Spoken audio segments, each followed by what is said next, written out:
let's go. Tony, you said one of the biggest reasons you came back for a sophomore year was to experience what it's like to be a college student in a non-pandemic year, I guess. What's that experience like so far, just going to football games, going to class, being around campus?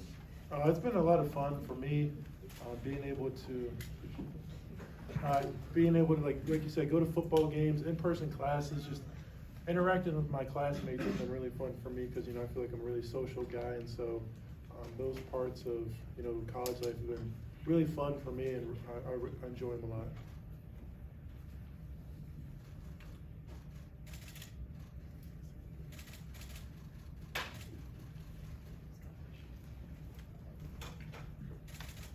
Devontae was saying that he doesn't like going out with you because you get recognized so much. He said it's like going out, with this little, big celebrity. What's that like for you? That aspect of going out and just getting recognized. I mean, I guess it's kind of hard to miss like a 7'2" white guy around campus with Michigan stuff. So, yeah, it is pretty hard for me to go incognito when I'm around campus. But I mean, it's better than people like going around booing you when you go around campus. So I guess that's a good part. I guess at least that means people like me.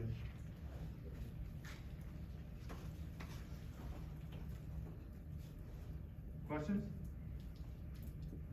I know you addressed this before, but just your decision to come back, what sealed the deal, and now that you're here, just share your thoughts on being here and not looking back, I'm assuming.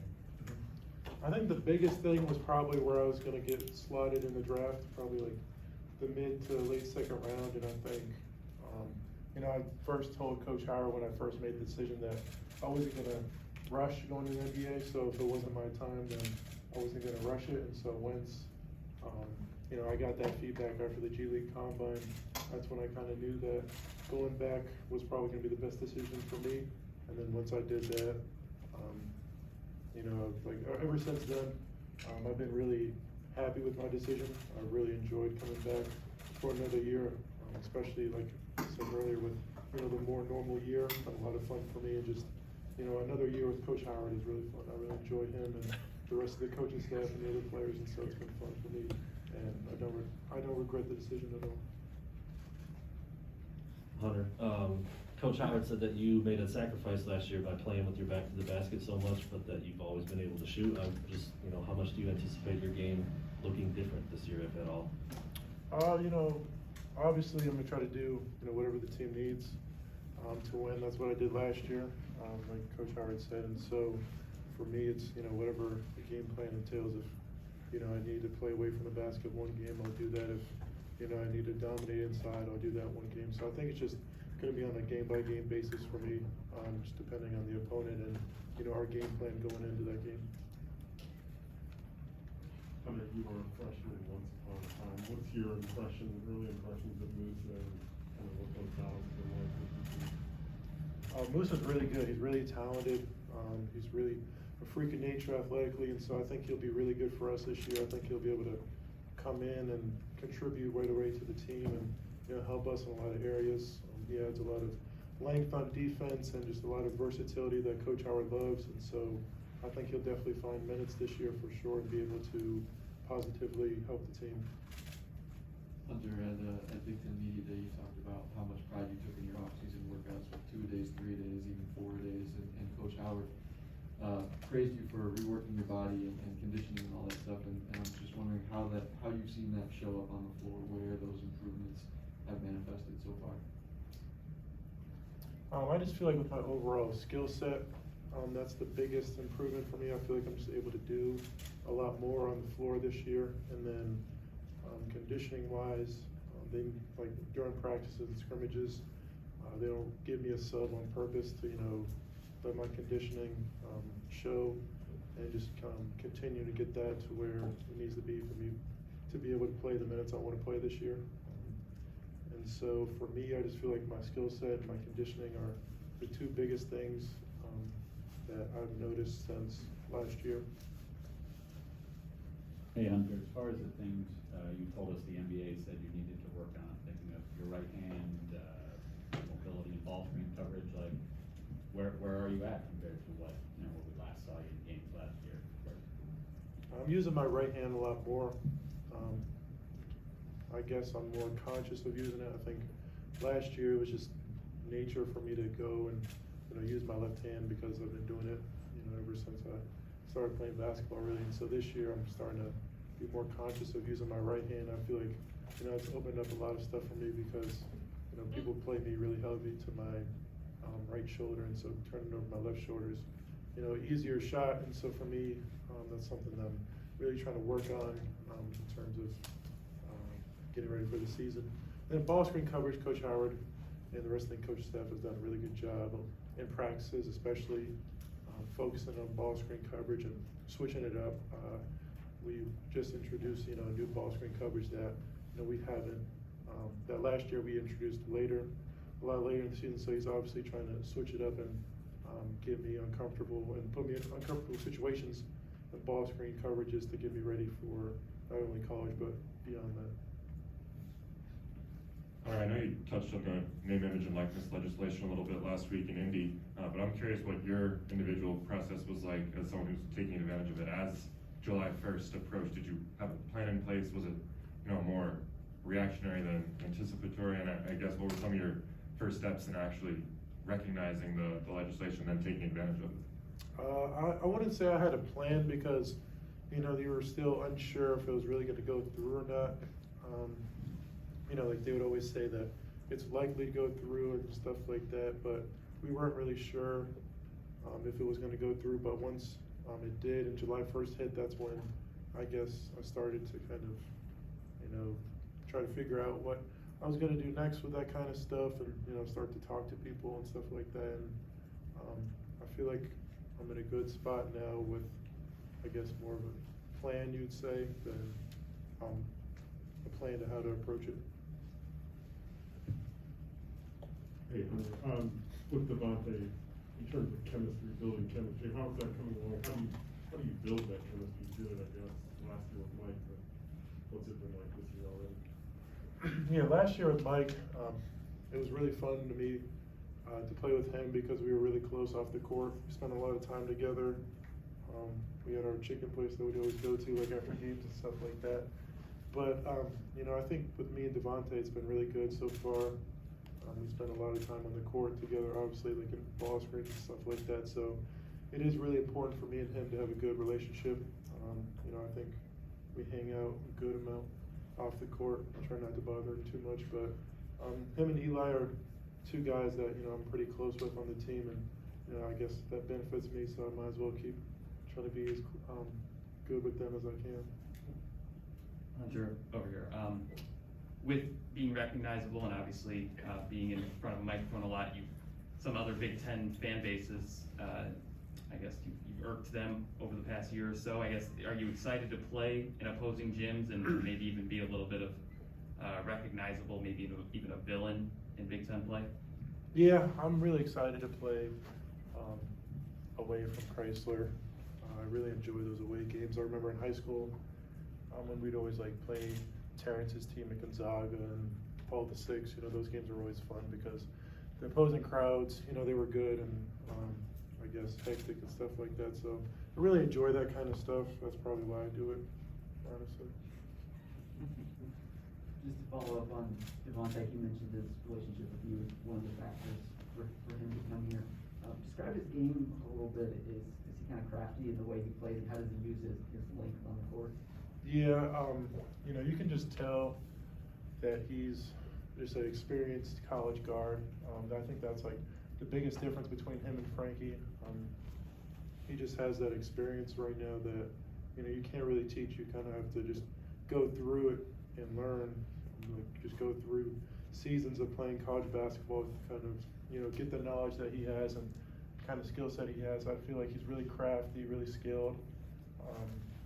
Getting to the rim, he's got a really good floater that I think will probably be most beneficial to him. I think that's one thing that Mike didn't have last year that if he would have had, it would have helped him a lot. I think having a floater in our offense is really important. I think DJ has a really good one. I think he's a better shooter than people give him credit for. I think in this offense, especially if I'm doing my job and teams are double teaming me and bringing a lot of help side to me, he'll have a lot of easy shots that, he'll be able to take a second, line the seats up and shoot, so hopefully, he'll be able to take advantage of that and, shoot a pretty good percentage this year, but I think his biggest impact, to the team will be defensively. I'm pretty sure he led the NCAA in steals last year, and so obviously he's, a ball hawk when it comes to that, and then, he's just really, really sound. I swear he's everywhere in the lanes. I love it when he's on my team because I know if I'm 3/4 and help or something like that, or if a ball is, we're in ball screen coverage and trying to get back to my man, I'll just see him come out of nowhere and just take it, and he makes me look really good out there if I mess up because of his off-ball help. So I really appreciate him for that. You just kind of touched on it a little bit there, but what are some of the main similarities between him and Mike, and then maybe differences as well? How do they compare to each other? I'd say similarities. They're both really experienced guards. They're really good floor leaders for us.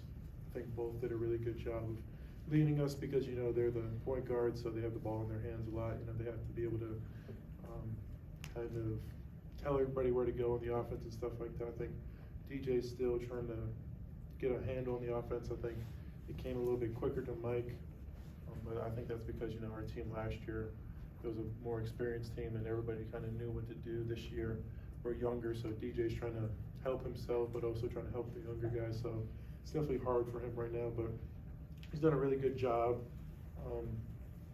I think offensively, they're both really good at getting to the rim. I think the biggest difference with DJ is he's a little bit bigger, so he's able to finish a little bit better over guys. I think, like I said, the floater is something that I think he's better at. And then just defensively, I think he's a little bit more defensive minded than Mike. Mike was a guy who went to Columbia and averaged, I think, 22, and so he wasn't really asked to defend as much. He was kind of just we need you on offense type of guy. We need you to score 20 every night. I think DJ is able to kind of play both sides, and I think that will really help us this year. Hunter, based on the feedback you got from the NBA, what do you have to do to be a first-round pick? I think just the three-pointer is probably the biggest thing that teams want to see out of me. I think if I show that, then I'll have to really mess up in other areas to not be one. That's what they told me. Hunter, going back to Devontae Jones, what were some of your first impressions of him when you guys met in Chicago at the G League camp and then worked out for the Kings? And I guess during your own individual decisions to withdraw from the NBA draft, did you guys communicate with each other at all? My first impression was he was kind of a little to himself. I'd say he's not like me socially. I'd say I think he's more you kind of got to get to know him for him to open up. But once you get to know him, he's super funny. Everybody in the locker room loves him. We have good laughs with him for sure. I think just off the court, he's really to himself. But I guess that's kind of good. He's really focused in terms of his grind and stuff like that. And that's something that I really appreciate of him. Yeah, between Moose's ability to guard multiple positions and play at the rim and stuff like that, just how does he change you guys defensively, whether he's playing behind you or with you? And what's it like, or what's it been like going against him one-on-one in practice? Yeah, for sure. He's going to help us a lot this year. Like you said, he's very versatile. He can play, he can guard pretty much every position on the floor, and so for us, that's invaluable to the team. Wait, it's very valuable. I'm saying very valuable to the team, and so for us, obviously we'll be able to use him really well. I think Coach Howard has shown that he's able to use big men really well. In terms of me and him going out there to practice, I really enjoyed it. He's really skilled, and so for me, I'm not able to take possessions off. He definitely challenges me to be a better player every time I step out on the floor because of his high motor, and so I really appreciate that of him, always pushing me and getting me ready for the season so that I'm not taking any steps back. Hey Hunter, you've played with and against Terrence for a while now.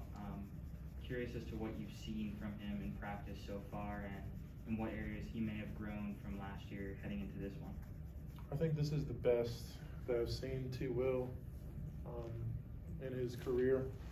I think he's just been, I think he's got that like that Carmelo game, I feel like, where he's just able to make tough shots. I mean, it's like having a hand in his face really doesn't bother him much, and I think that's one of his best attributes, is being able to just hit tough shots, and he's been able to do that a lot this year.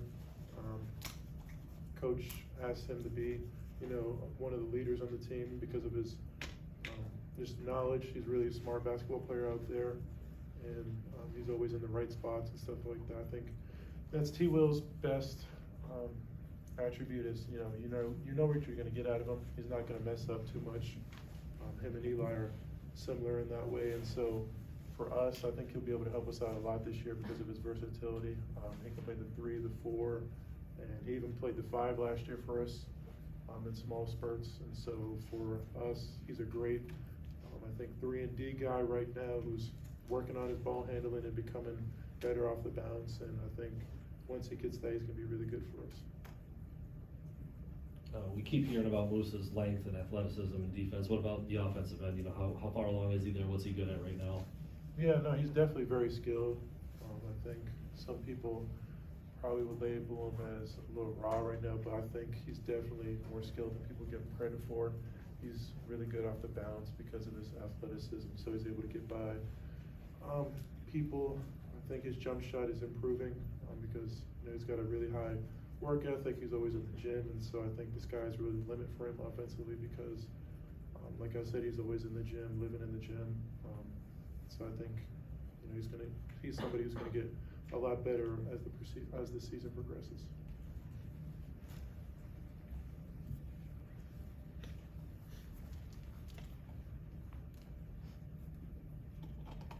Hey Hunter, have you and Musa played alongside each other in practice, looking at the 4 at all? Yeah, we have. Really enjoy it. I like playing with another big man. Something that is fun for me because I feel like I play well with another big. I remember at TakeOver, I played with Armando, and that was really fun for me because I just feel like I'm able to complement another big man. I'm a really good passer, so high-low situations, that's really good for me, and I feel like I'm able to give them space to operate if I'm not down low. So yeah, we have played together, but I feel like I'd like to play even more with them, honestly, in practice. And are there any challenges to coexisting with each other on the court together? I don't think so. I think, he's a really smart basketball player, and so just playing with each other would probably help. I'm just getting to know each other on the court because we're new to each other, I guess I'd say, in terms of playing together on the court, and so just continuing to get that chemistry would be helpful.